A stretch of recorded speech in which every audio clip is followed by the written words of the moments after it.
మంచిర్యాలలో అక్రమంగా తరలించేందుకు సిద్ధంగా ఉన్న ఆవుల వాహనాన్ని ఆసిఫాబాద్ టాస్క్ ఫోర్స్ అధికారులు పట్టుకున్నారు.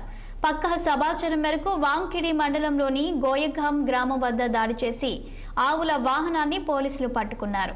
వాహనంలో ఉన్న ఆవులను పోలీసులు కాగజ్ నగర్ గోశాలకు తరలించారు.